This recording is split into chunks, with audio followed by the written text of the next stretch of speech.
what we doing? EFS What we doing? Podcast episode 2. One in the books. Second one is up. Hello, everyone.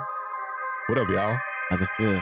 Y'all good? How's it feel to be here? Y'all like the theme music? We might rock with it for a while. Let's go. For a while. For a little bit, you know. Shouts to the producer. My boy Senzo. Great dude. Great dude. You know, really great friend of me. He gave me this beat years ago. I think it still resonates today. Yeah. I think it's still, you know, it got that. Killed it. You know what I'm saying? He killed it. Yeah. You know, been using it for EFS related things for a while, so we're gonna tie it back into the pod. What up, y'all? It's EFS Podcast Episode 2. I am your host, D. Burke. I am here with the amazing, the talented, Waldo Black. Hey, what's going on, everybody? I'm here. EFS Podcast Episode 2. We back out here. We've officially dubbed this the podcast for self-starters and those willing to make the most out of any situation. Make the most, baby. One more time, we repeat, the EFS podcast is for self-starters and those willing to make the most out of every situation. Yes, sir. Episode 2 is live. We here, man. How you feeling, man? This is the last time I saw you. Feeling all right, man. Feeling good? We got one down, Yeah. you know. I'm in the process of getting everything up and rolling with that. The editing side of things is a little bit, but it's growth. It's all learning. Hey, Yeah. I'm commending you, man. You taking this head on, man. I'm over here. Full Can I force, help bro. that? I'm like, Full all force, right. bro. Hey, learn. Full force, bro. Workhorse status. We out here to get this thing rolling. But yeah, man, I'm good. How you feeling today, man? I didn't do my whole like facial routine like Drake or anything like that. I just, but I'm here. Like, you know what I'm saying? I didn't do all the extras. You see the post? I seen the post. You seen that post? Too, right? I was like, I seen it. The algorithms threw that right to the top of my shit. Right to the I top was of my like, shit. yo, this is the most Drake-ish shit I've ever seen. Do you see his house though? It's Nah. ridiculous. It's ridiculous. I've seen little, like, you know, sneak ridiculous. peeks and stuff here from stuff they throw. I know you got the basketball court on his property, but the actual house, it looked like this motherfucker has marble everywhere, bro. It's ridiculous. Everywhere. It's like, sickness. I was like, It's sickness. I get it. It's gonna sound like I'm hating, but it's sickness. It's a little But sickness. I'm saying I'm good. You know what I'm saying? But I'm not Drake level comfort. Nah, You know what I'm ain't saying? I'm not nobody making Drake level myself comfort right now. Smoky drinks in the house. I'm not Yeah, doing no. that. Maybe a couple more episodes of this podcast, I'll be sitting like that. You know what I'm saying? Like, subscribe, and share. Nothing against you, Drake. I appreciate Like, you, Drake. subscribe, and share. I feel like Drake gives men enough room to be like, you know what I'm saying? Like comfortable in their skin to a degree past what we normally accept. I'll say that. So basically, Drake was the catalyst for being a vulnerable man. Is what you're Listen, saying? I'm not saying. Look, when I you seen the other joint he did, right? Which one? Anita Maxwell. Oh yeah. You know what I'm saying? Like, You know. that's some Drake. That's Drake though. I don't want him to change in any capacity. I think He's that clearly not. he's gonna be He's Drake, clearly not. and I appreciate him for what he is. You know what I'm Clearly saying? not. I think he's made it very, very understood that he is who he is. Exactly. So But I'm now, like, shouts to the house. Beautiful property, beautiful man. place, man. I'm not mad at him. Look, if I had it like that, I might do the same thing. Hey, man. You I never might. know. I don't know. You never know. Let me get a little bit. Let me get a quarter of what he got. Then I'll see what I feel. I take a quarter. A quarter what I he take a quarter and be Gucci for life. Listen, Like, you know trust what me. I'm saying? So I'm Gucci for I'm life good. off I'm good. that. Thank you for asking. Thank you for asking. Yeah, man. You know, gotta check in with the brothers. You got a big trip coming up. Yeah, man. I'm about to head up to Nigeria. We're trying to man. batch this content because my boy is leaving me for 10 days. Hey, so, now, you come know, on, man. if he Don't tell actually, them all. You know what I'm saying? he about to go to the motherland on me and leave me here. Hey, I'm gonna be here in spirit, and then we gonna be rolling these out no matter what. You're going to make me do my Stephen A. and just be on here.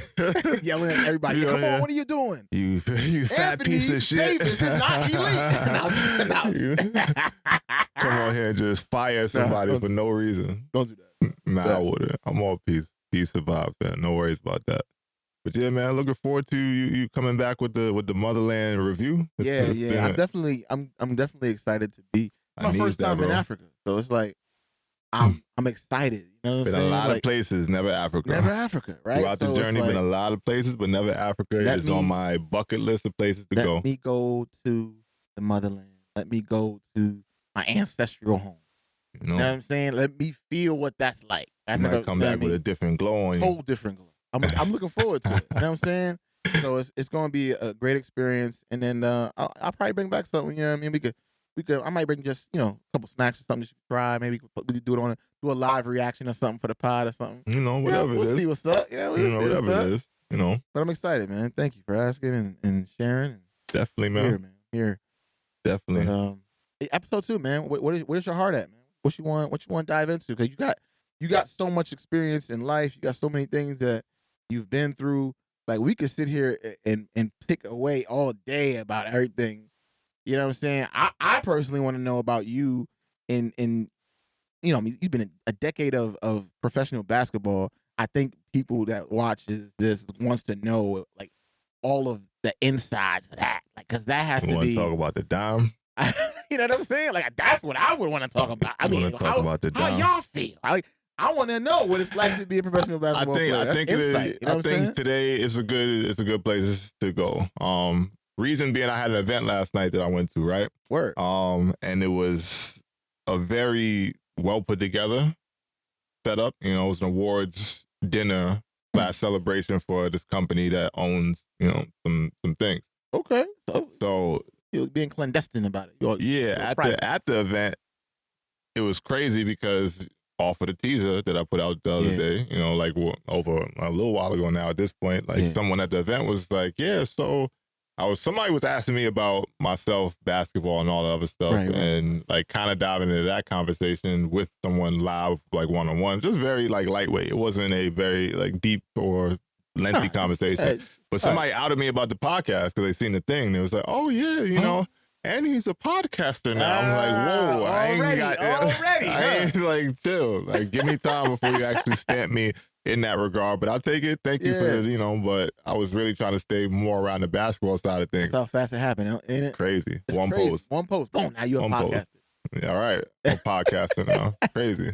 We are podcasters. It hits me now in a different kind of way. Yeah. But no, at the event, I digress. Coming back to that, at the event, like I started talking a little bit about the career. So a lot of the things that I've experienced, I've had conversations with people over and over and over again about, the professional thing and being overseas playing ball. And a lot of people understand some of it. Some people don't know jack shit about it. Right. And some people just are curious of what it's like. They hear you hop around the globe, you play in other countries and all that other good stuff. Like, what is it like to do it? What is it, what did you experience? Where did you play? Where's your favorite place to play? Where'd you love the food? Where'd you love the people? Like all kind of stuff like that. Look, you taking all my questions from me. Great conversation piece.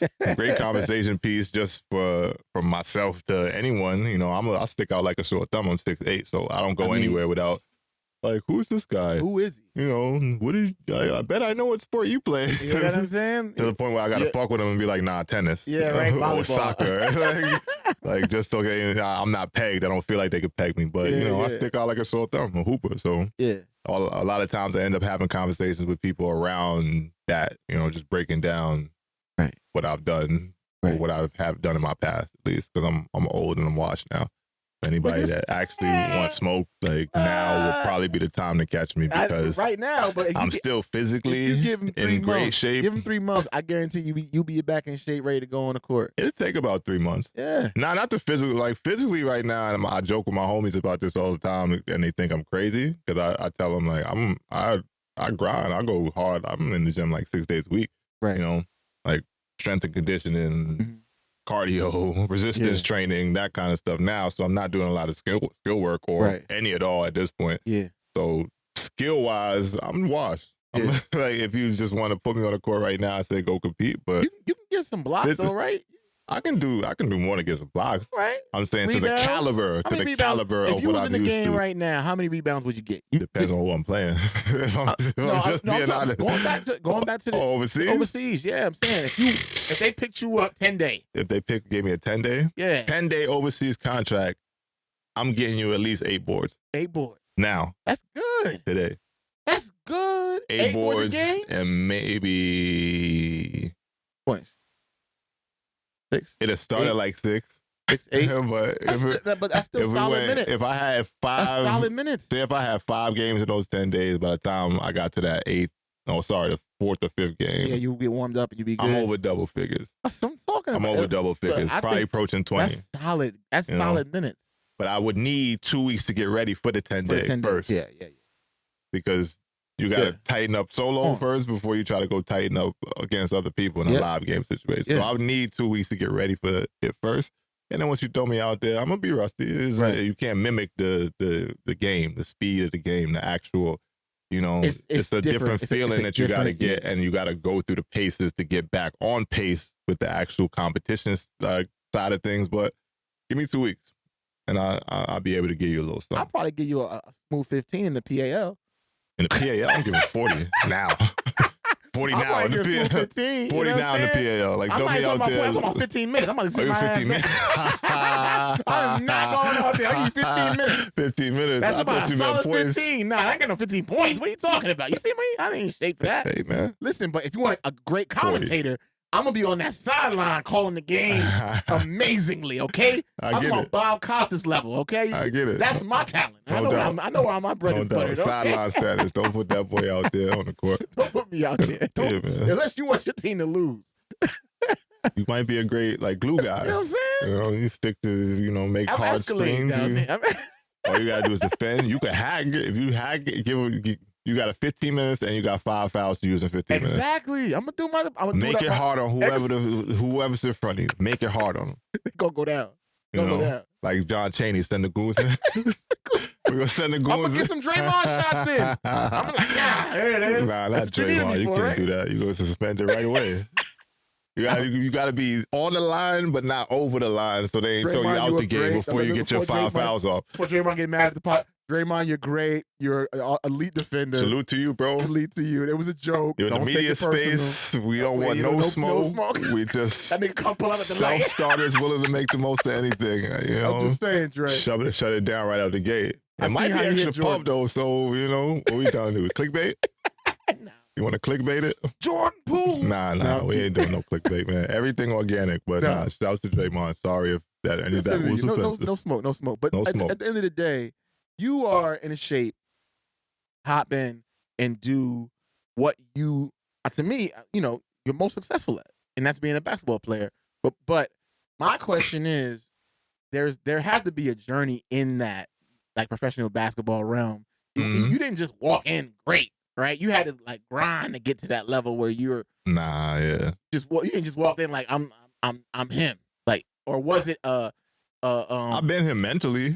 I know. Well, yeah, that's talking shit. Talking shit. No, but I'm saying there had to be a transition period, and for me, I would like to know is how you got to that point where you knew you was that guy, and then how did you maintain that level? Because when you first of all. You don't know the language. You don't know, you know what I'm saying? You don't know who you're playing with, the coaching styles. This is so much different. So, I mean, I'm lead you in the question. Go ahead. Answer what you want to answer. I just want to, get some perspective. I mean, just in general about, what it was like to get into it? Yeah, or when you get the call, or I don't even know. Tell us that process. It wasn't a call. It was a lot of me making calls if you want to keep it. Tell me that process. Yeah, how'd I get that? I mean, first and foremost, you kind of just gotta understand where I was before that, because normally, as a Division I college basketball player, you should have some kind of options. Should you choose to pursue the game outside of the collegiate level, right? So, Marquette University, shouts, tried and true. You see the flag back there. I'm a Marquette. We Eagle gang. That's my made me a lot of the player that I am and a lot of the man I am today. I learned from Marquette. Actually opened my eyes up to what high level basketball really was and looked like. Because coming out of high school, I played for great programs. Shout out to Rice High School. Shout out to St. Benedict's, where I graduated from. Danny Hurley, national championship coach. These are people that I came under their tutelage on the high school level, leading up to college. So. Yep. Coming into college, going to Marquette, which is a whole nother story, because I had another offer before Marquette that I signed to go to East Carolina University. Why didn't you? Because they fired the coach. And this is me, again, going back to what I said about getting the scholarship, as soon as I got a decent D1 team to jump on me, and this is maybe me selling myself short a little bit. Coming out of St. Benedict's, coming into St. Benedict's, I signed my fall of St. Benedict. So I didn't even play a full season there. Yeah.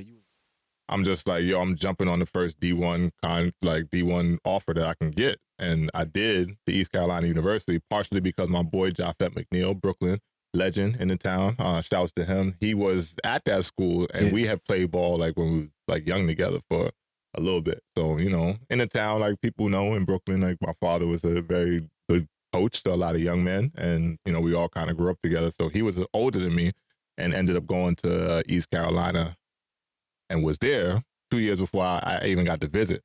So I got to visit, we out there, it's lit. We like, yo, like we gonna turn this thing out. Like we gonna make this thing a Brooklyn thing, blah, blah, blah, whatever. So I'm like, I bet, signed. I'm ready to roll.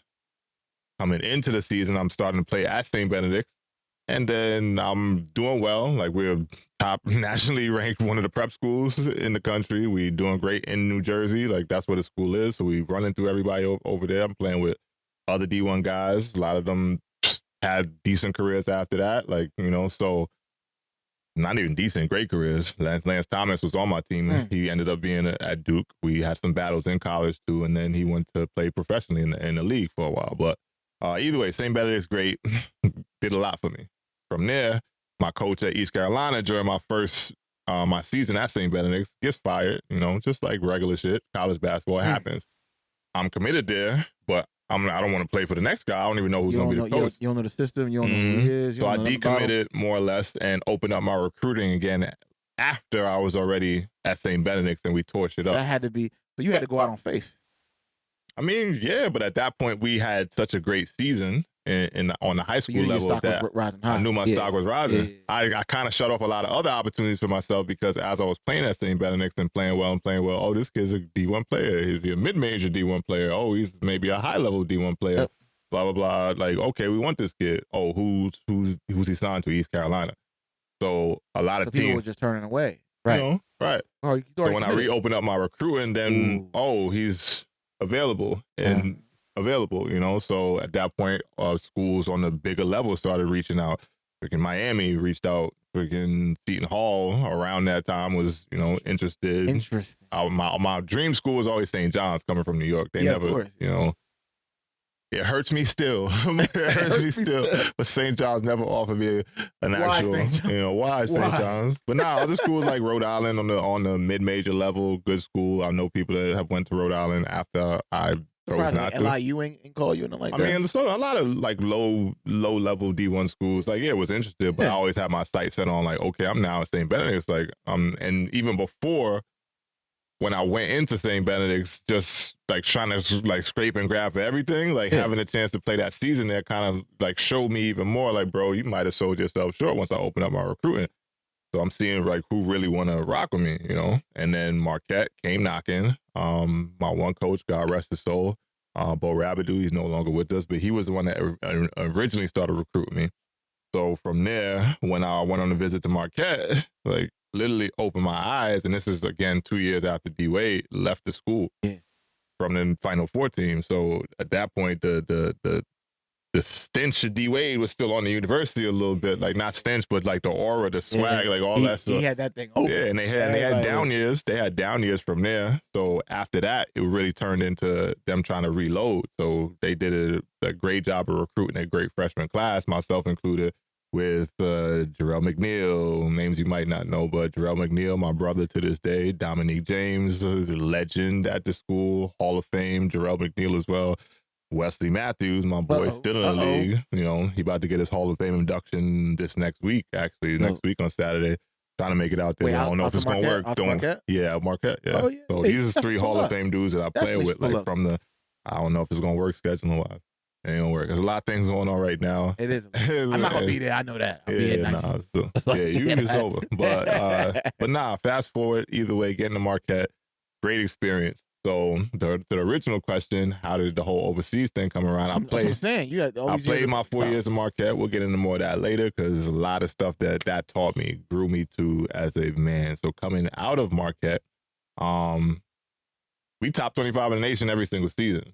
Every season that we were there. This is my freshman year. So we stepped in the door, like we were running, like we got the school back on the map for what they now catapulted to after to Elite 8, Sweet 16s. Like they was rocking. Consistent. Right. So we feel like we paved the way for that. So shout out to y'all, because after we left, they went Jordan and all that shit, and we was wearing Converse and Nikes, and we thought, like, damn, like we paved the way for them to get like the Jordan, you know. So okay, so you know, salute the OGs for real. But nah, either way, back on point. Yeah. So coming into the whole overseas thing, I left after great run in college and on a high D1 level. I'm like, all right, so I got these expectations of what's supposed to happen for me. Right. I'm looking at trying to scrape at the league a little bit, you know? Yeah. Just off of the program I played for, the wins, I was maybe like the 5th best player on the team, Now, so it's not. Just for context, the G League or D League wasn't around, was it? Yeah, it was. But you didn't want to go that route.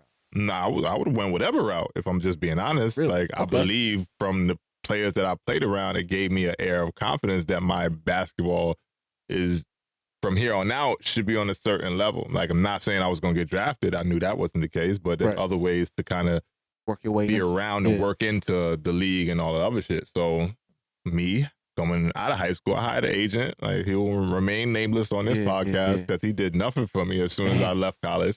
Damn. I'm talking about signed with him and then didn't fucking hear from him. Right. Didn't fucking hear from him for months and months and months going throughout the summer. It's me and my pops who was really like acting like my lightweight manager at that point to like make sure that nothing really happened, like that was going to derail me from getting into some kind of a professional setting on the basketball side. Right.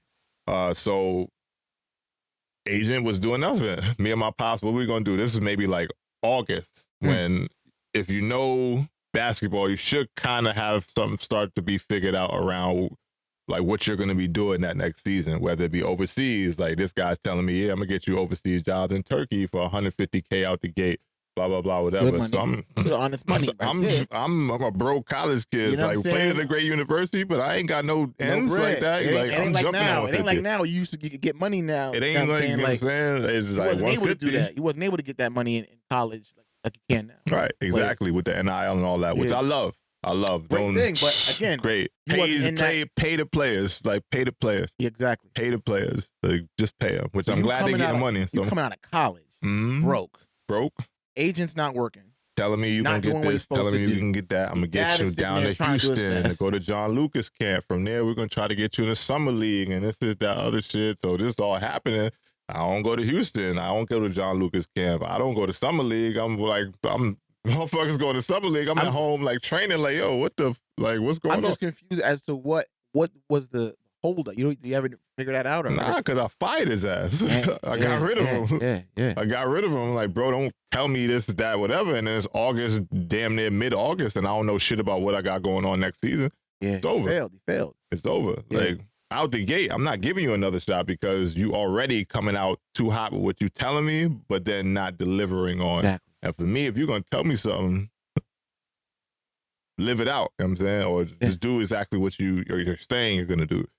So at that point, I fired him. I just want to make that clear, EFS family. When there's someone on your team that's really dead weight, you got to cut them off. Rid of them, right? Man. You got to cut off the dead weight. I just want to make sure a lot of these agents is bums, if you just want to be honest. A lot of these agents is it's bums. on both sides, not just the athlete side. It's on the music side too.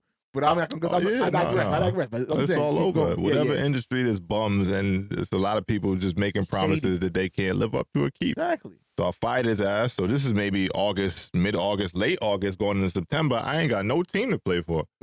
None.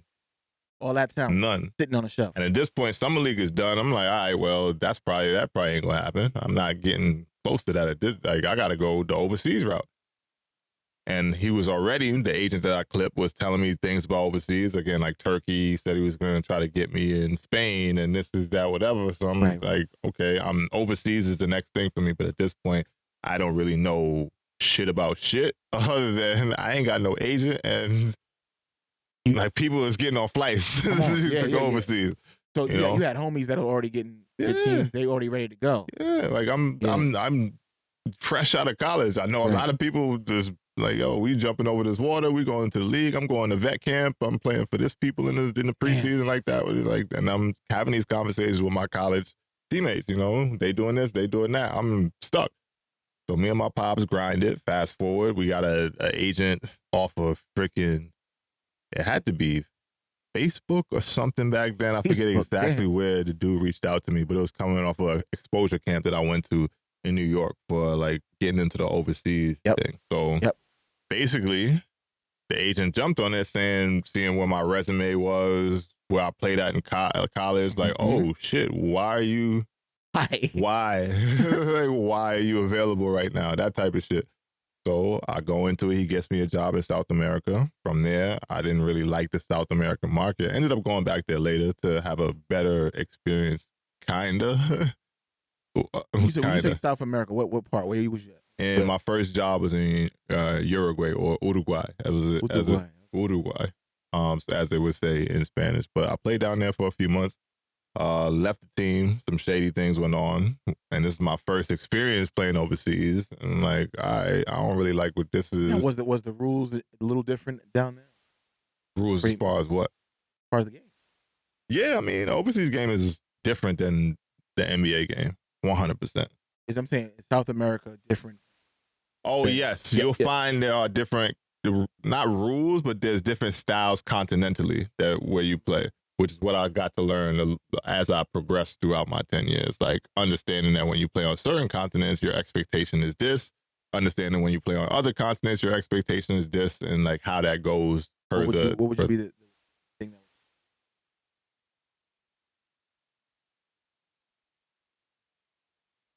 It's a lot more fast paced, I say. A little bit more fast paced, but you're expected to produce at a very high level. Meaning the players down there may not match or be close to the level of player that you are. So they're going to try to structure things for you to produce points, like score the ball, rebound the ball. Like they want you to do more because the better you are, the more your team has a chance to win. So you ain't producing. Yeah, it's like more on your shoulders in that kind of way. But again, they didn't really like the experience I was having there. The team did some shady shit. I ended up getting like cut because I was concerned about some things that was happening with my money. Yeah. It makes sense. See, the money don't add up. Like, right. So headed into, this is maybe December, and I wanted to go to Europe anyway. Once I got down there, I knew Europe was the better market, at that point, as far as level of basketball. Like, for me, I wanted to get to Europe. So I really jumped at the first opportunity I got to go to Europe. And then from there, it was Europe for a little bit, then back to South America at some point, then back to Europe. No, actually Europe for a little bit, then ended up going to Japan. Man. And then back to South America, back to Europe from there, and then I basically stayed in Europe the rest of my career. Man, like, I'm curious, man. And another one of those places where they want you to produce. They're gonna put the ball in the import's hands. The import players is what they call it, the Americans' hands, and then they want you to get buckets, score, be flashy a little bit. Not even flashy, but you gotta produce. Yeah. Like you gotta produce because again, in order for your team to have a opportunity to win, like you producing because the local players. And it's no knock to the local guys because I played with a lot of good local players, right? And, like people from different continents or countries that I played with who were there, and I came to their country to play. Exactly. A lot of dudes was like really good. I played against a lot of dead nice overseas dudes throughout my career, but in certain places, mainly again like the South Americas and the Asias, they want the ball in your hands to say go get 20 plus as much as you can if you have that capability, So having to figure out that playing style and then, adapt to it changes things for the athlete, depending upon their capabilities. So a lot of playing overseas is just figuring out what your team needs you to do, which is part of any team basketball-wise. But again, language barrier, freaking, that's the thing to me. Like, different culture. Would there be trash talkers on the other team? And would they be talking in the native tongue, or would they try to talk English? It depends. Some people gonna pop shit in their native language, so they don't want you to hear. But some people they're gonna try to communicate in whatever English they can muster up, or whatever the English they know to Was there? Like that. I was just curious. Was there any racial thing? Hell yeah. While you're on the middle of the court. Hell yeah. Nah, not necessarily that. To my memory, I can't think of anything that was blatantly racist on the court. No, I'm not even saying racist, but just racial stereotypes or anything that was said. Sure. Like, you know what I'm saying? For sure. Yeah? For sure. Me and some of my team almost got down one time. Your like teammates was doing it? Me and my teammates almost got down one going time. against another team. No, like one of my American teammates. Wow. Mikey Mitchell, my boy. If you know what happened that day. Me and him out in a restaurant. And this is when I'm in Czech Republic. So Czech Republic is Eastern Europe. Yeah. Like Eastern Europe. A lot of that, exotic way. No, I'm just messing. Sure. Yeah, for sure. I'm just kidding with you. But at the same time, a lot of, they don't really embrace cultures? Different cultures? Of a certain skin color. Okay, all right. We're gonna keep it funky. Real. They don't This is the reality of the leagues. I don't know how it is now, and I know it's gotten better as society's progressed forward. We're talking about This is 2015? Earlier than that, bro. I played at Czech Republic in like 2010. 2010. All right, yeah, so 2010. So a lot's changed since 2010 to 2011-ish. That's 14 years ago? Yeah, that's a long time. Long time. So I'm not saying where it's at now. I ain't been there for a while. When I was there, like it was, and the thing about it is, as Americans in certain cities, if you were more towards Western Europe, like the Spains, the France, where I spent a lot of my time, if you in like places where there's more of a cultural mix, and you're not sticking out like a sore thumb, the only one or two or three black guys in the towns, right? The only one you can see. If they more used to seeing that in certain places, again, like the France, I can walk outside. Yeah, I'm tall as hell, but yeah, I'm gonna see like people walking down the street looking just like me on a regular basis, So if you're not one of those countries and you wear, things look a little bit more white, then you stick out. So what would you do? Because I know that it had to be a mental strain on you. Mm-hmm. You're in a foreign country, hopping around the globe. You're getting a little bit of racial, tension in interacting. Don't have any friends, so to speak, besides your teammates. And sometimes your teammates aren't really friends at all. Because they from there and they always gonna side with their culture. Right. So what do you do to take off the stress, to relieve yourself of that mental anguish of everything going crazy around you? People at home you're missing, all that. How do you get through that and navigate that? Navigate it by figuring it out. You navigate it by figuring it out. You spend a lot of time. You spend a lot of time solo. A lot of time solo with the PS5. We just rocking out, talking and staying up late as hell, talking to people from back home, because it's usually going to be very, very, well, Asia, a whole different story. That's like 12, 14 hours ahead. But either in Europe, it's like a good 6 to 8 hours ahead, depending on where you at. Calling people, for me, from the East Coast, because most of my people is in the East Coast, so staying up late to talk to people, but you just figure it out, man. Figure it out. You're there to do a job. And your job is to get over there and produce and create more opportunities for yourself. Because it ain't like the NBA where, and this is not in every single case, because there are players who get multi-year contracts, multi-year deals. Right. But if you're not established to a certain point, you're playing for your next deal every single year. Proving yourself every single. Having to deal with all the different cultural things that you might have to work through, and then at the same time be so on point within a country that's not yours, foreign. Like you can stay in homesick. Yeah, but you put yourself in a place to where it's constantly having to fight for the next thing, the next job, the next opportunity, the next level up, the next whatever comes from your next contract, your next team. So a lot of pressure gets put on the players because, one, if you're not producing, if you're not winning, or even if you are producing and winning, depending on who's representing you, it could look one way or another once you finish up that season and then head to your next deal. So it's literally like I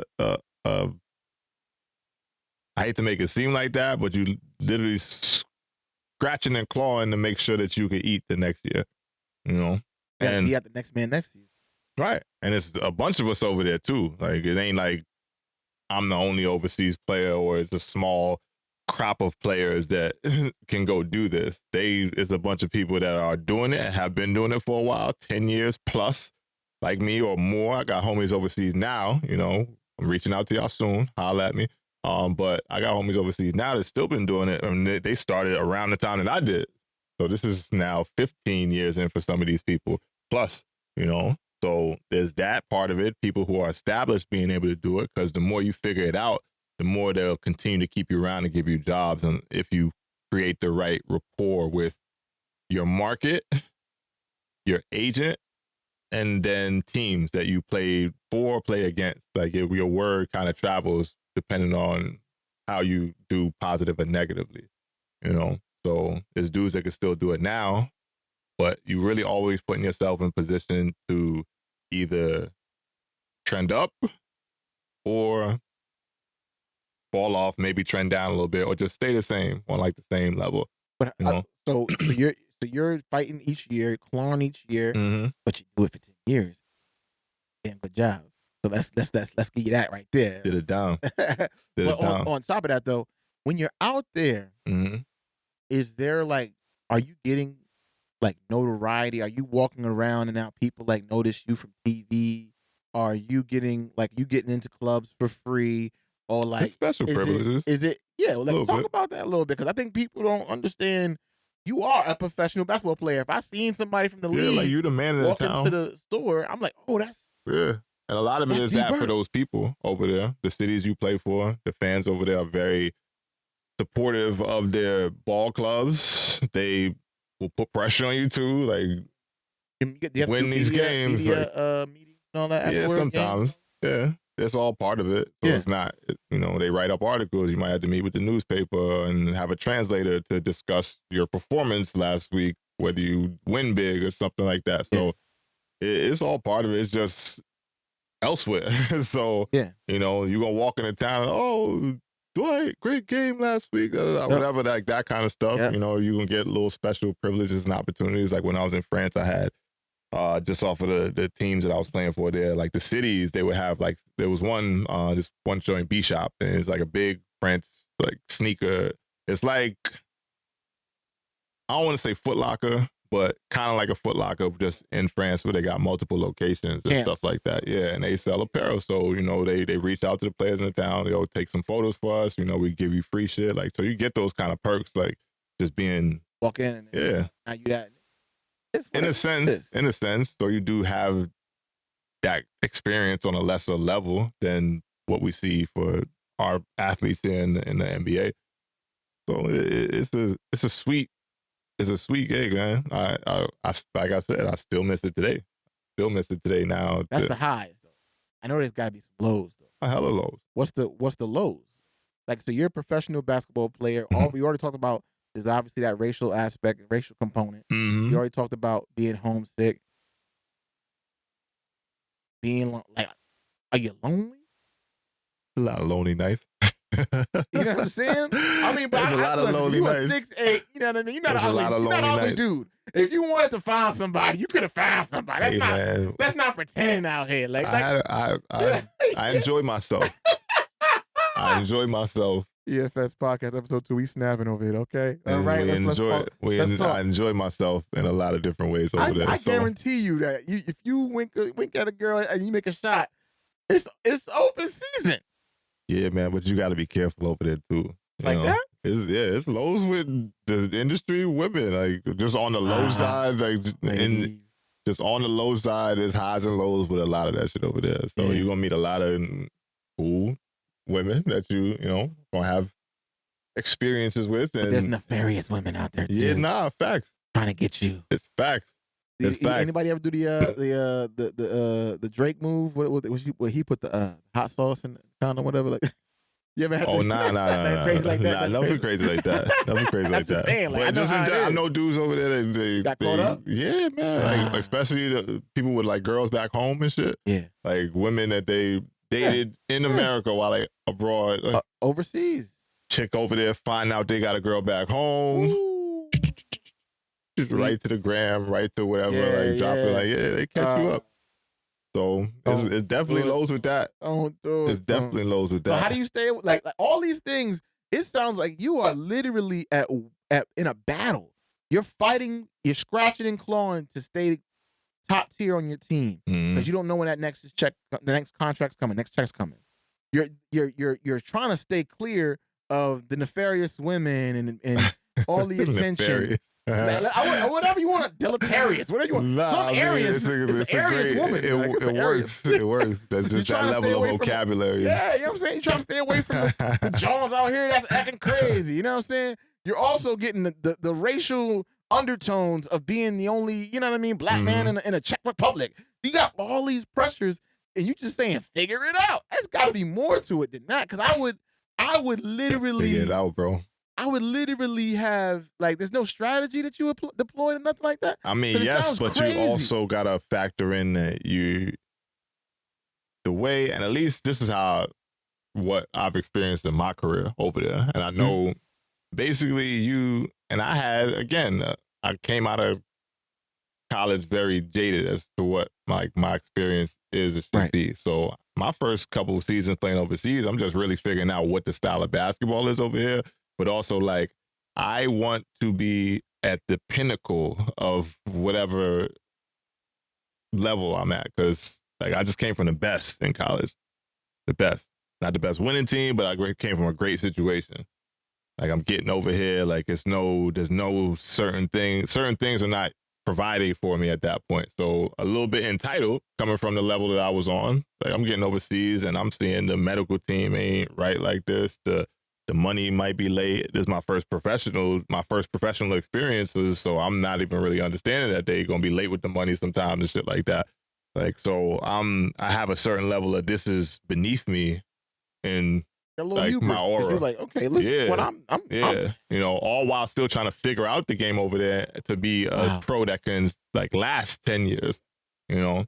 So early on, I was very like high-headed, you know, like I'm not putting up with this when I got to jump in a little like trash can full of water and ice to get a cold bath when I'm used to jumping in the cold bath at Marquette where it's big, it's a pool, like it has jets in it, and you know it looks just like a professional setting almost, you know, and it definitely is. Like it is.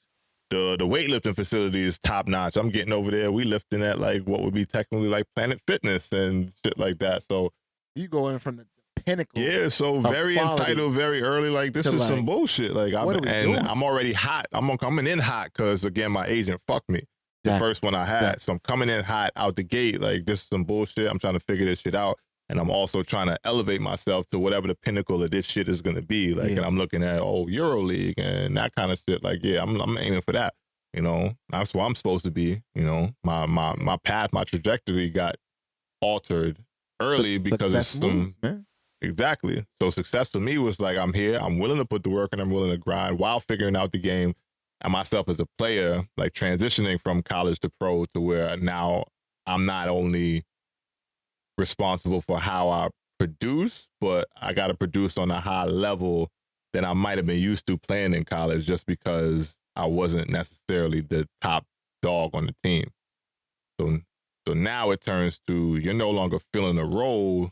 You the man and play well because you have to. You may not be here. Right. If you don't do this. So, you know, it's goodbye. So having that change, which I embrace, I'm like, I already think this highly of myself as a player anyway. Like playing at Marquette was great. I played with a lot of dogs, a lot of great players, but I believe that, you know, I was just a scratch away from being in that caliber, but a lot of things didn't necessarily pan out that way at Marquette, which is fine. Like, I'm not mad about any of my experience there, but headed into the professional settings, like, you got to produce and you got to win. You got to play well. You got to win, and you got to make sure everybody around you is comfortable at the same time, to where you're not looking like the angry American nigga over here who's just He goes off every time. What is going on with him? Exactly. Oh, the money's 2 days late. Like, oh, why are you mad? We're gonna get it to you. That's type of, like, no, motherfucker. The money's supposed to be on this date. Get my shit to me this date.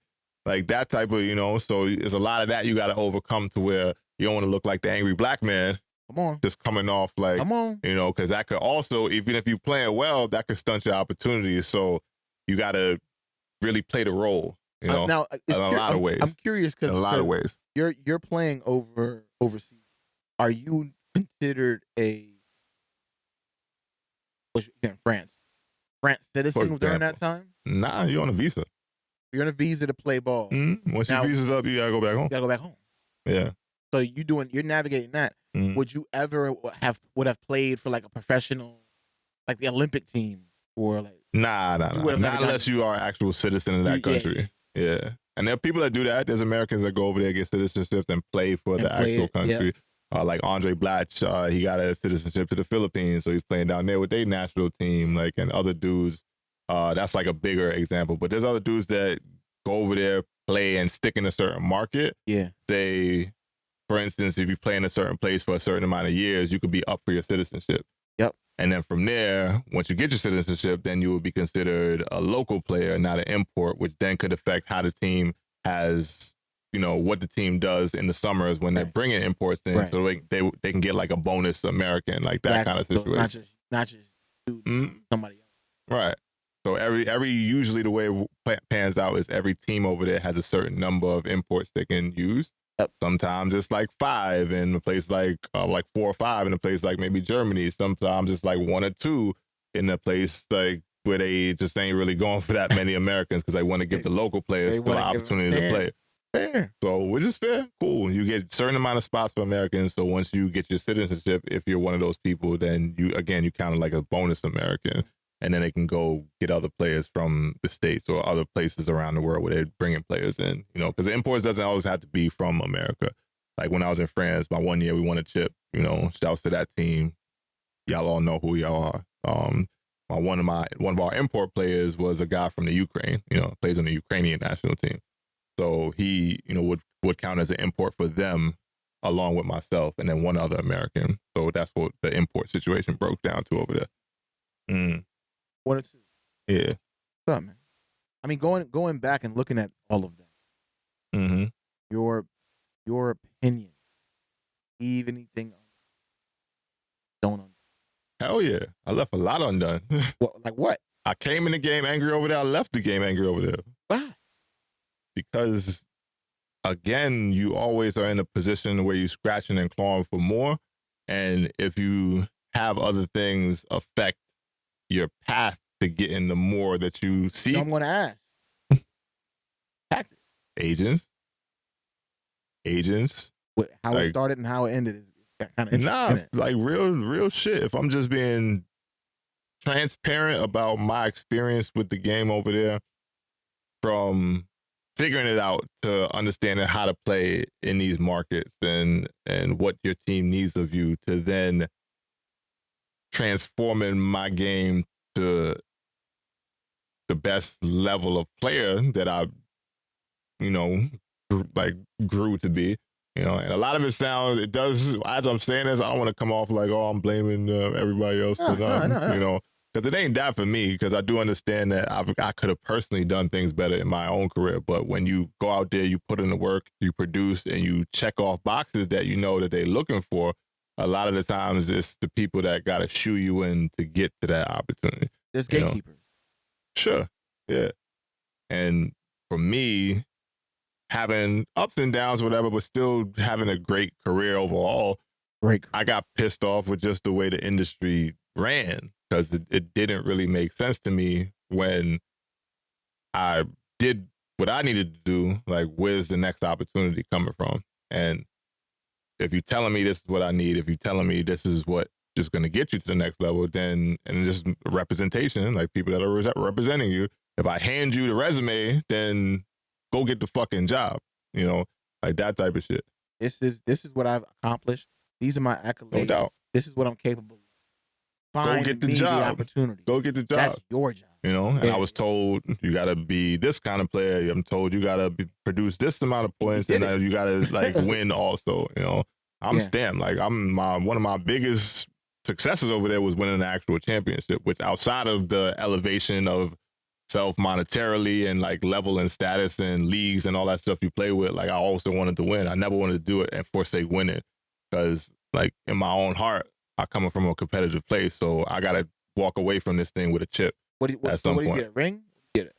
Ring, trophy, medals, whatever, mainly trophies and medals. Not too many rings over there, but I know either way, the NBA is unique with that. Yeah, for sure. And that's the pinnacle. That's the pinnacle. But over there, I did what I needed to do, won my championship.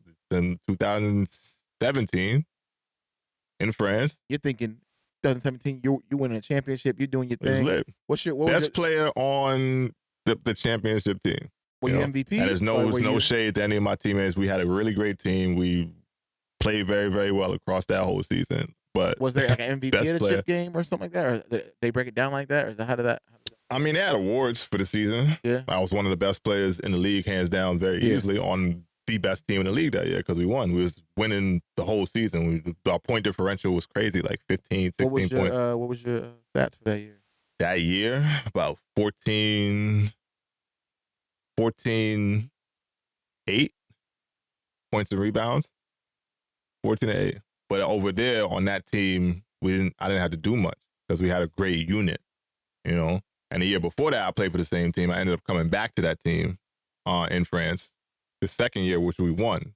But the year before that, I averaged more points, rebounds, everything, just because we were a lesser team. But I had to put up more. So coming back into that season, the reason I went back was my coach. He told me a really good dream. Like, you come back, we're gonna get better players. Look who I'm looking to bring in, and this is who I want to sign. And I'm like, all right, cool. So it sounds like we're gonna be better. Let's do it. I'm gonna put myself in position to win because I ain't come back over here, and this is my first year back in France after I came back after I left France the first time off another bullshit opportunity that kind of went south. But I'm like, all right, let's do it. Let's go win. Next year, dedicated, come back. We win the whole chance. We run away pretty much. We run away with the championship pretty much. Does that open another door, though? It opened a door for me to get fucked, which is when I really was done mentally with the game. Come on. You got to break that down because the EFS family wants to know. The EFS family want to know. How did you get the best point in your career? High point. The highest. You know what I'm saying? Like, you're a champion. This is year 8. You're year 8. Year and 8. then year 9. Like 2 more years after that. You're talking about you getting screwed over. What? In the trans. Going back to what I said, bro. Agents. I know what I'm saying. Like, what transpired? Because I feel it sounds like there's. I bet. So the way the whole agent thing breaks down is that you have agency that represents you. Yeah. As an American player. Yes. Your agency is either going to be from the States and using people to broker deals for them in other countries, or you have an agent that is international, like an international agent. He can move around. Yeah. Now you got great high-level international agents which deal with players in multiple countries, but you also have people that specify in the market. Like, say, for instance, one country, there's a great agent in Czech Republic. There's another great agent in France, Switzerland, that area, that region. So you have guys that are good in certain areas and regions. Right. So the American agents usually will coordinate with the people unless they have great ties themselves over there, which is not rare. It's not, there's a lot of American agents that got good ties over there to get their players job. But certain times they're using somebody else to help them get the job. Right. So in my case, I had an American agent who, not gonna blast him because he did good things for me over my career and helped me get opportunities. But I had an American agent who was coordinating with a French agent after I won my chip. Yep.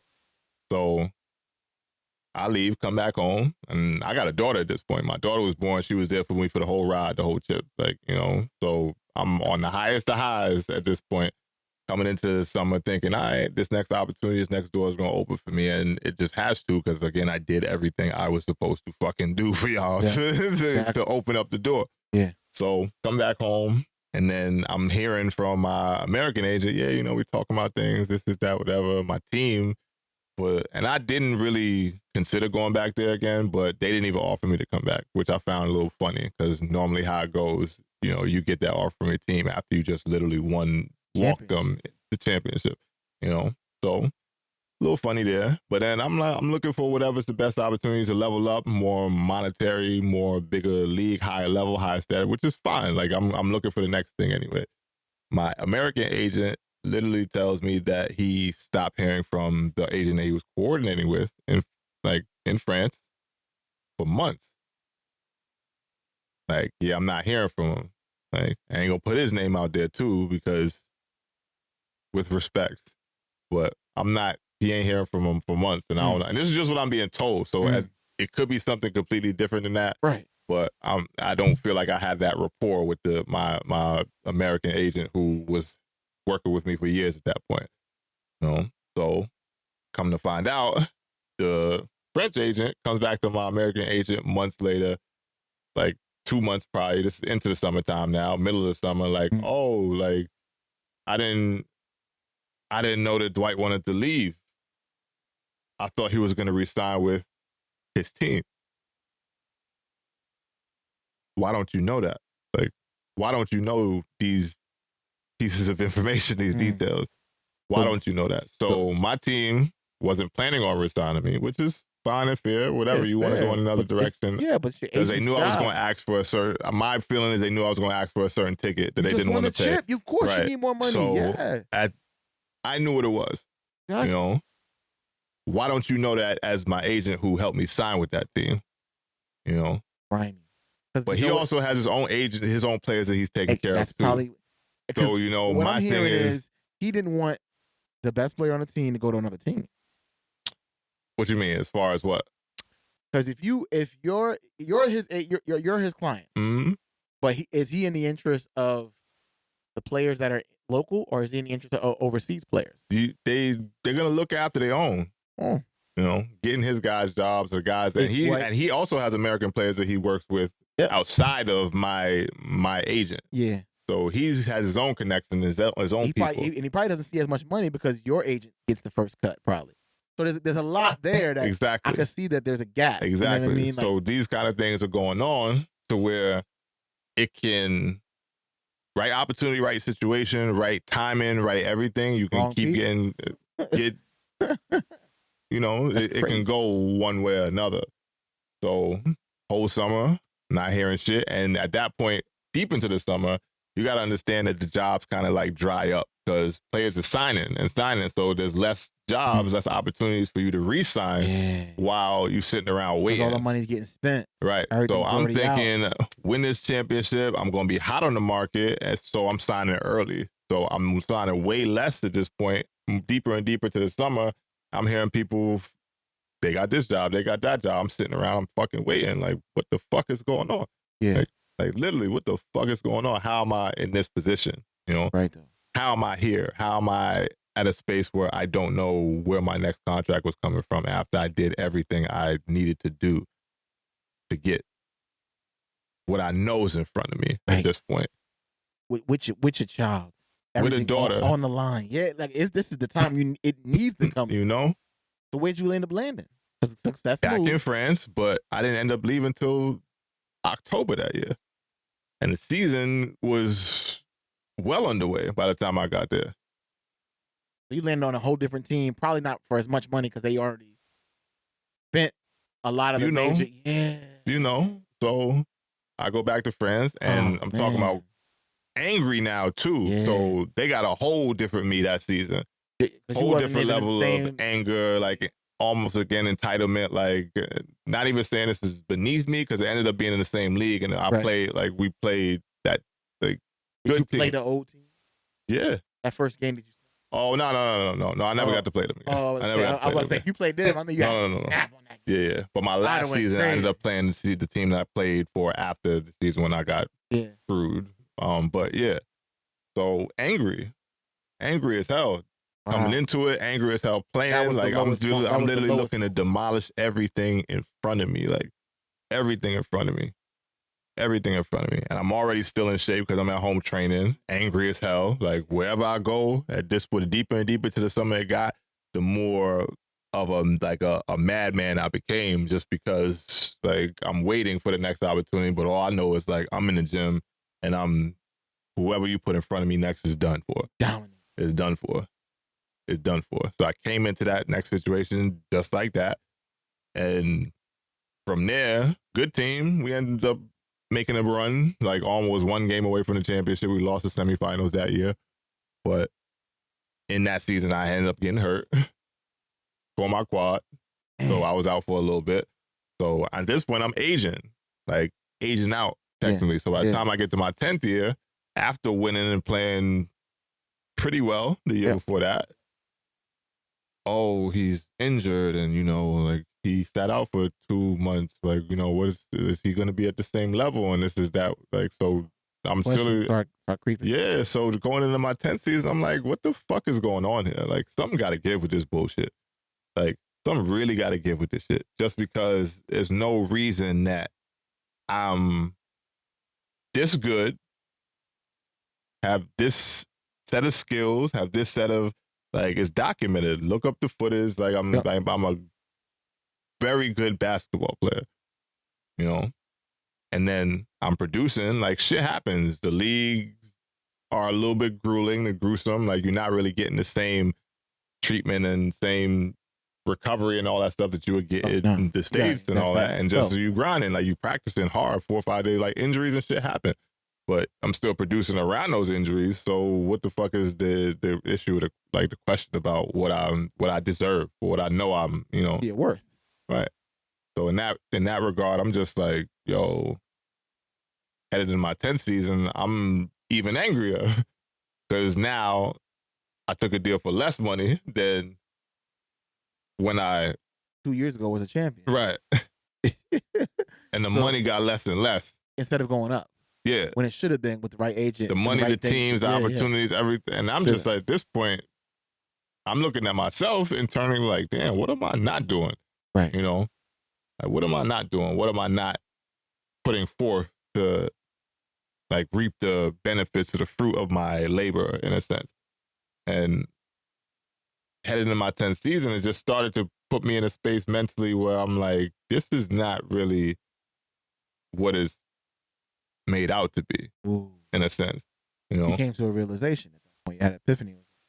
If this is what it is, maybe this isn't. And I was still, to my last, bro, I'm still thinking about playing and like making the most out of the career. It's like, I'm gonna ride this shit out till the wheels fall off, you know?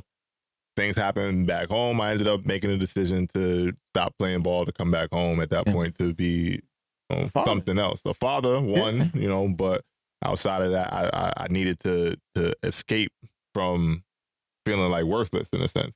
Is that, that goes again, that ties into that mental health. No doubt. Right? You're talking about everything you're facing, homesick, you know what I mean? People questioning your value, your worth, your pay going down, missing family, lonely. And I don't know if just figuring it out is going to cut it. And you're in those dire straits. It's like, how do you, like, combating that, to me seems like that has to be now the first priority, because you can't lose yourself trying to chase this dream. Nah, you can't. And that's, for me, that's when I tapped out, kind of. Yeah. I was tapped out mentally for a while, but then at that point, things in my life was kind of rocky in other ways. Right. So I looked at myself again like, this all must be happening because this shit may not really be for me. So maybe I got to step away from it to not have these same feelings that I'm currently going through. That would happen when you stepped away from it? Like, did you regain an understanding of your worth by stepping away from the game? Yeah, but it shit took fucking forever. I'm not gonna say. Sorry. Time is relative. Time is relative. Yeah, time is relative, and what is forever to someone may be. No, I know, but it took some time. But it takes time. Like, that shit, you literally are removing yourself from something that is the core of your being for over half of your life. The core of your being. You are a basketball player. Yeah. And then when you put the ball down, what are you? That's really the question. What are you? Now that the ball stops bouncing. What are you? Who are you? Who are you? What is your identity? What is your, like, what else can you do out here? Exactly. And not for nothing, I've always been forward thinking. So, because before basketball, I had other interests, even before being a basketball player. And in the game, I had a point, like, halfway through my career, after some, like, tribulations that I went through, just looking in the, all right, let's start thinking about what the next thing could be, because this is going to end at some point. So, you know, I got to the point of leaving the game, and I had months to kind of settle my mind around it, thinking about what I was going to do, know what I was going to do. I told you with EFS, I've done clinics while I was still a player overseas to like work with young athletes, train them, and all that other good stuff. So headed out of the game, I bet trainer, because I know for myself, like the player I made myself off a lot of the work that I put in. I never had no consistent trainer that I was working with on a year-to-year basis, and I built my shit from the ground up. And workhorse grinding, and like the proof is in the pudding. Like the ability that I got from the time that I put in, the skill level, and just being able to develop as a player, I did it my damn self. So now I'm like, I bet I'm gonna do some help other players do that, and that was what I set my mind on. That's when the EFS trainer. It was already there. It was there. I told you I was doing clinics while I was still overseas in the summertime with young athletes. I hosted like a camp where I had 30, 40 young players come out and work with me, train with me. And it is a passion of mine. Again, for in vain you have acquired wisdom if you are not able to impart it to others. Like, you got to be able to give that game to somebody else. So that was my first, that was my plan A coming out of, getting into the professional world or outside of being an actual basketball player. So I thought about that. I wanted to go for that, but even still, you have to go through a lot of mental like challenges, rewriting your whole individuality, rewriting your whole existence, rewriting your whole, and people don't really give players that transition away enough credit for that. And I think it's a beautiful space now because you're starting to see a lot of the old athletes do other things, I've spoken about him before, like Kobe. He kind of paved the lane for a lot of these dudes to feel like they can do other things and be very successful. Different lanes, that don't even have to do necessarily directly connected to athletics, like coaching or training and stuff like that. You're still a human being. You're still a person. Yeah. Even beyond whatever thing you do for work or you talent, whatever it is, who you are isn't defined by that thing. No, it's not. It's not. Love that. And having that. This is another piece of that too. This podcast. Yeah, for sure. For sure. I've been more things in the past 4 years of my life than I was for the decades that I was a basketball player. 10 years professionally, and then before that, high school, college, all that stuff. Like, that's time.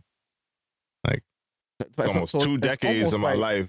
Plus, I was a basketball player. I've been more things in the last 4 years of my life than you heard that. As all of that. But I think that it should be a message to everyone. That's you, EFS gang. That when you're looking the at gang, man, I'm living proof. You'll be all right. You'll be all right. You'll be all right. When you get away from what you do, you can start to figure out who you are. Yeah. So it's not. I mean, everyone can go to work, clock in. Listen, man. Oh, what do you do? And isn't that the first question we meet when we meet somebody? Oh, so what do you do for work, right? No doubt. That's the first thing we say because that's a label we can attach to you. Oh, I do this. Oh, I do that, right? And you even said it earlier when people see you walking around. Oh, I guess what sports you play. Still to this day. You know what I'm saying? Like that is to this day. It's that labeling that we get so caught up in, and people just do it because it's the first thing we've been programmed to do. And it's like I challenge people all the time, right? And even if it's something simple, like I'll say, I'll do it right now. Like I'll talk to somebody. I'll say, how you doing? Answer the question. Gucci. Okay, that's good. I'm Gucci. This is the question I always ask people. I said, if you weren't good, you weren't Gucci, tell me. Hell no. See that? So to me, that's the but you're able at least at a point in my life. Hell no. Nah, now I'm a little bit closer, But this is I've been in therapy. I've been I've been through a bunch of shit. And I use that as an example because a lot of people will automatically just say, "Good, I'm good, I'm good." They don't want to share because sometimes I don't think people actually want to hear the truth when they ask that question. They don't really want to hear it. People don't. Facts. But on the reality, people asking that question don't actually want to hear. Nah, I'm not good. I'm not good. Let me tell you all about it. I'm actually struggling right now. Let me tell you all about it. But I challenge that because I want to say, look, even if you say you good, and I ask that question to follow up, I say, well, I hope it gets better, regardless of whether because because I want to be the change I see in the world. I hope that people get to a point where they feel like, one, they don't have to ask that question if they don't really want the answer, but two, they're able to answer the question, right? Because that speaks to real mental health, because there's people who literally aren't doing good, and they're still saying, if we can just rip away that's another layer of the mental health like cage that we put ourselves in, and man. that you went through as well, questioning self-worth, all of these things that we just layers of just the cage that we can break down these barriers and really just open up. EFS podcast, just open up with yourself into the world, so that way you don't have to feel those pressures by yourself. You don't know who will be willing to listen and willing to share, open hand or give some kind of feedback. Like, I know if someone came to you, like one of the people you trained was like, man, I'm not doing good, you would stop everything you're doing and help. And there's more people like you than the world would like to paint the picture that there is. You know what I'm saying? I know personally several people that I've talked to, and I'm not gonna talk about the ledge, but I definitely have helped them in really, really dark places in their life. And I'm like, okay, well, let's talk about that. Why are you in this dark space? How did you get here? You know what I'm saying? And I feel like a lot of times that mental health piece is missing from every lane, whether it's entertainment, sports, athletics, all around. Is there some kind of mental health? When you felt those feelings, is there a resource for you through the agency, through the team? Nah, it's not. You gotta do this shit. You gotta do it on your own. You gotta figure it out. Exactly. That's why it's figure it out. It's crazy to me. You gotta figure it out. Like that's the magnitude of what I think about when you say you did a dime. I'm like, it's almost like you did 10 years in really a challenging, almost like a cage. I make it sound like prison when I say I did a dime. You did 10 years. Yeah. You did 10 years in that mug. It is overseas alone. It is, but it's fighting for your life. Yeah, you know what I'm saying? Not to cut you off, but it's literally like, and the way you got to look at it is like this: you are caught in a time loop as a basketball player. Break that down. At least a professional you're caught in a time loop because you always preparing yourself to go do something, stopping what you're doing, coming back home, and doing the whole same thing over again. It's kind of like in the NBA too. Like you in a time loop, and you see the guys now who have retired and the things they're getting into. The Kevin Garnett and Paul Pierce with the Content Space Day, and Matt Barnes and Steven Jackson with their podcast, the Knuckleheads podcast. These are all older players who retired, transitioned away from the game, and figured out who they are. So you, as a basketball player, you're in a time loop over and over again. Right. You prepping, you putting yourself in the best position to be a basketball player. You're going out there, you playing, season's done, do it all over again. You never really step into who you are as an individual until ball stops bouncing. What the fuck are you gonna do now? Who are you now? And in my case, in my scenario, like me even getting into being a trainer, a basketball trainer, skilled player development trainer, and then the fitness side of things I do as a personal trainer. When I left the game and started opening up other opportunities for myself, I was looking around at the field like, damn, everybody's been doing this shit for longer than I have because they got a head start. Like when I first became a trainer with my current company, like I stepped into that and I'm looking around saying, yeah, they gotta cut a check before I start. Start dropping names. Yeah, but if I gotta step into that role and be something completely new, I gotta go against all the other people that have been doing it for way longer than me. Yeah. People that's 24, 25, 26. I'm now 33 leaving the game as a basketball player. They got out of college and got right too. Maybe had a chance to go into another career and then change careers again. And still had time to get better at something else. I've been one thing for 10 years, bro. Like this 10 years of my life is a whole dime. It's a decade. Like a decade is a long time to take a chunk out of your life for you to be something and learn a lot of things too. Change. But now I got to catch up to the rest of the field just to get even. Yep. So again, battling the whole self-worth piece, coming from home from the game, feeling like very like a lot of this shit. Like I'm mad at the game because it's like you ain't do what the fuck you was supposed to do for me. while, I'm out there putting forth the effort, the energy, and like just putting myself in the right space to achieve the things that Right. I want, Right.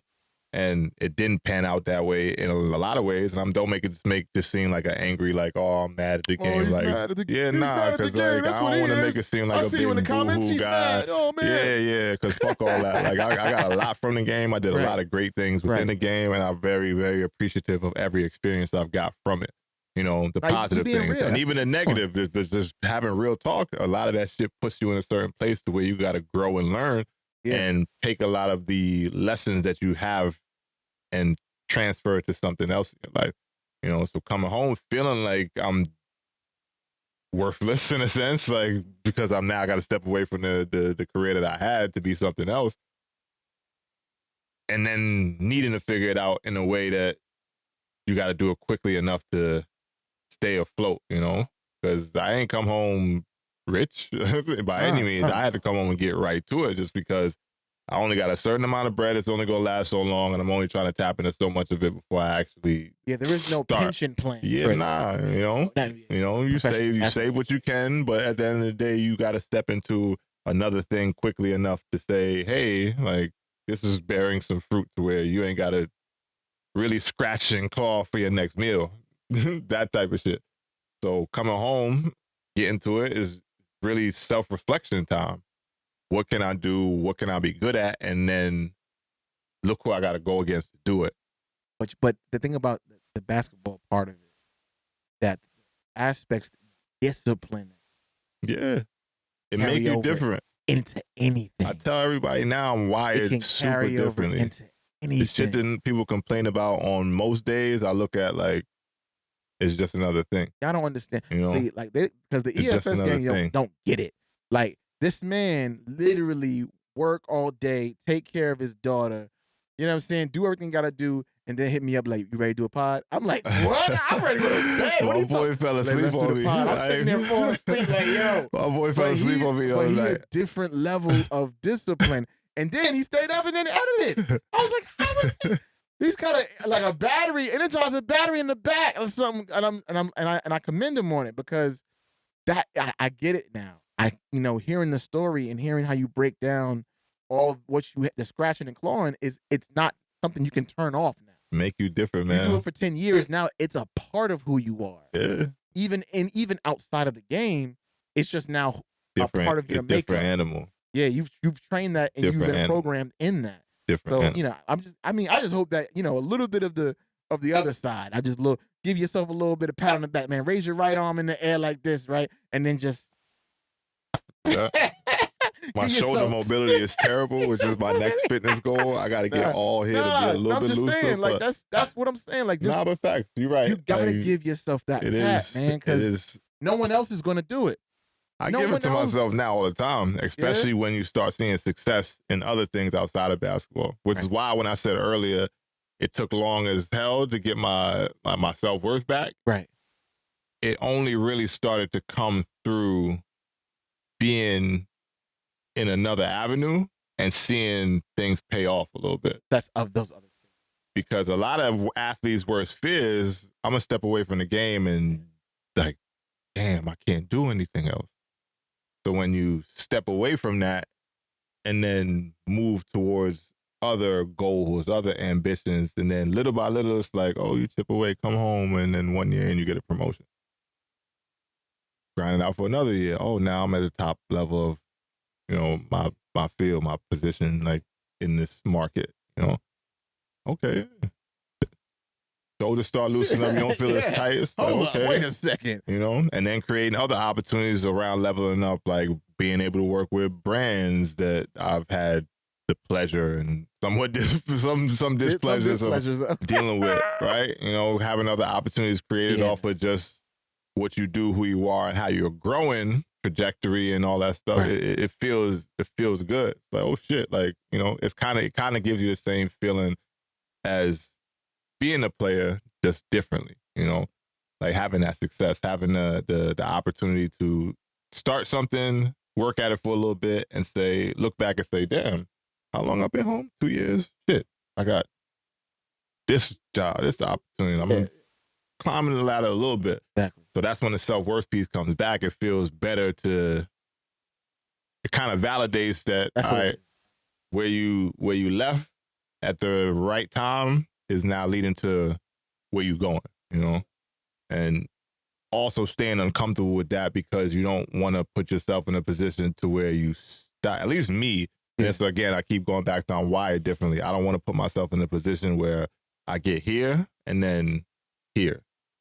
Plateau. Right. You don't want to plateau. For me, I want to keep trending upwards because that's just how I'm built, you know? And even more so having certain tribulations and things go not the way you might have wanted it to in your last career. Well. It's like now it motivates we can you open to that say, can of worms next episode. Yeah, nah, for sure, you know. No, I'm just saying. And a lot of it's fulfilling because where I'm at now I'm in a great space, especially now that we here. Come on, we got freaking microphones in our face. We hooked up the audio. We putting out content, so it's really just a great space to be in, to where you understand the impact that you could have outside of what you thought you was doing, which is just putting balls in baskets for most of your life, you know. And that's great. I would still love to get on the court and tear some of y'all up right now. Because again, nothing feels like that. Don't talk about it, be about it. I see, look, they got a G League tryouts all the time. Summer 2024. You gonna be in the G League? I see the Delaware Blue Coats. Nah, I ain't going to the G League. I'm just sitting on the sideline. I'll sit on the sideline. But I'm talking about, you know, getting back in a more consistent playing space to where I'm out here doing it, you know. Do it. I'll be happy to. That type of stuff. You know, drop 30 on the people, or the washed up people, drop 30, 40 like that. Yeah. Do a little something. I mean, you know, and playing is nothing mimics like Duffy, the little Jones every do a little something like that. I'll let me, you know. Come on, Duffy. Give him a shot, man. You know, but in general, man, it's been a great ride, and now it just opens your eyes to so much more that you can do as a person, you know, and not even just professionally, just even having the opportunity to be home with my daughter more, you know, is something that I cherish. Even having the chance to be a better friend, you know, because when you're overseas, you here and then you're not. So you miss a lot of the things. Birthdays. Yeah, birthdays, like weddings, like all that kind of shit, you know? So now being able to be present in that way for the people around me is also something that I cherish. And it transitional space, I keep telling people that I'm in currently, but I think right now is like really realizing that you at where you need to be, as long as you keep your feet going towards where you're going, you know? And it takes some time to get to that, just off of everything that you go through, being as committed and devoted to one thing. Perfect. First episode. Your quote. No doubt. It's your turn now. Facts. I'm here. We're going back and forth this thing and close them out. EFS family. I'm here. I'm ready. Yeah. I'm prepared. Okay. I even got the name. Mm-hmm. No, don't mess with me. I definitely should have had the name on deck. It's okay. I got it. I definitely should have had the name on deck. So, EFS family, here we go. Here we got ready for the. This is episode 2. Tell me something. EFS quote: "Do not go where the path may lead. Go instead where there is no path." Trail. Mm-hmm. That's fire. Come on now. You was looking at it where you found it. You know what I'm saying? I was ready. Yeah, you know I'm into the coast, man. Because he's part of the reason why I'm Waldo Black. Okay. Yeah, he was an orator from 1900s. He spoke about transcendentalism, being yourself better than yourself. All that. Mm-hmm. So when I was like, I want to be black version of Ralph Waldo Emerson for the music. Fire. So that's why, but a lot of his quotes I bang with, but that one right there, I think speaks to what we were talking about today. Trailblazer. Which is about going on a different path, leaving that trail, making your own mark. And that comes after you left the game. You did. You started going on your own path. And I think that's the beautiful thing. And you had to find your way. And I think that you are on your way. And we on our way with EFS Pod. We on our way, man. We on our way. We're here for the people. We here for y'all, for these kind of conversations, but also the current shit, man. Yes, sir. Shit ain't all gloom and doom. I had a great run. Gave people a lot of buckets, won a lot of games. Yes, sir. And again, the best thing for me about my playing career was being able to grow and see myself get better and better piece by piece, like off the work that I put in, because I'm just a hard worker. So, you know, a lot of it was that for me. And I take those lessons and, again, just apply them to everything else in life. And look where we at now, man. We in a great space. Sure. Mentally, physically, I keep saying that. You know, my back hurt right now. It's cold as hell out here. It is crazy. Nah, this winter shit is nasty. This winter shit is nasty. I'm out here spinning out on the road in my vehicle in the snowstorm. I'm being safe out here. You gotta be safe. You about to go get in the sun. That's what I'm saying. I'm going to 100-degree weather. 100-degree weather. You're going to the motherland and heating things up. I'm loving it. I can't wait. Look, I'm trying to get water somewhere. I'm trying to relax. This ain't for me, bro. I can't do it. I'll see the when I older get back. you get, and I keep saying this, and I said this to someone last night at the event. I said, yeah, I'm old and I'm washed. And this is to a white man who's 6'7", like me, tall. Yeah. He's like, you old and washed? And he's like 40, pushing 50. It's like, bro, shut up. And I keep, as an athlete, you feel a lot older when you are because you got so many miles on your body. But right now, this cold, it really bring it out of you, man. My back hurt. My back hurt. It's hard to work out right now. If I know you gonna push through. Oh yeah, I'm in there. I'm in there. It's a lifestyle. You know. Is there anything you want to wrap this one up with, or all y'all dudes to stop playing, stop letting y'all bodies fall off and look like trash. Oh no. Like real I have shit. no room to talk. Real shit. I can't say nothing. That's all I am. Real shit. Y'all getting out here. Y'all you stop being an athlete and you start looking like the Michelin Man. Yo, the views of D. Burke are not you start looking like the Michelin of the EFS Man podcast and its affiliates. Hey man, this is my platform and I just gotta say it. The Michelin Man, though. The Michelin Man, though. I'm telling you, man, it's an epidemic for the retired athlete. Listen, it's an epidemic for the retired athlete. What they got to work out for? They done. Health and longevity, man. Health and longevity. Some people don't value it like that. You're already way ahead of the normal individual as far as peak athleticism, and then you just let it fall to the wayside, and you always declining as an older athlete. It gets harder and harder, but just stop getting out here looking like shit, please. Please hire me. I can help y'all. I can help y'all. Do this for a living now. Like, continue to work out, man. Please. It's like an infomercial. Now you got to put a link up. Go ahead. Put a little background music. Click the link below. Podcast. Book your trainer today. Book your trainer, man. You know what I'm saying? Your trainer's trainer. Your athlete's trainer. There you go. You know? There you go. But nah, cut that shit out, man. Stop doing that. Please. Take care of your bodies and stop getting out here looking nasty. Like, continue to live, continue to work out, do everything that you did that put you in that position. You know? But now I sound like I'm preaching. Do whatever y'all want, man. Fuck it. Do what y'all want. Do what y'all want. Don't try to come work out with me when you feeling yourself and you're like, oh, let's get in the gym together, and then start looking, That's the only thing I'm saying. Yeah. Don't come out here, oh, D, we should work out. Let's do it. All right, let's do it. And then you go out there. Yeah. Damn. Need an asthma pump. Nah. You should have kept what you had going. I worked out with you. You don't should have kept what you had going. And it was a hard next couple days. I'm just gonna be real. It was I worked out with him and I was like, damn, I might need to call out of work. This is my legs hurting. We get it back in. hurting. We get it in. Okay. We get it in. Yeah. I'm like, all right, man. And then I'm not gonna go. there. So just saying, just seeing at the other little events that they be having. And you was doing you know what I mean? You was running all crazy. Yeah, I'm getting the miles. Doing the miles. I'm like, resistance training. I'm getting cardio in. It's here, man. I'm in great shape. Yeah, he's ready to go. I'm ready to go. And if you stay ready, you ain't gotta get ready. Facts. So that's my. Listen, I'll put a game together. Look, I'll get a couple teams, and I'll put a game together, and we'll shoot a live episode. Content.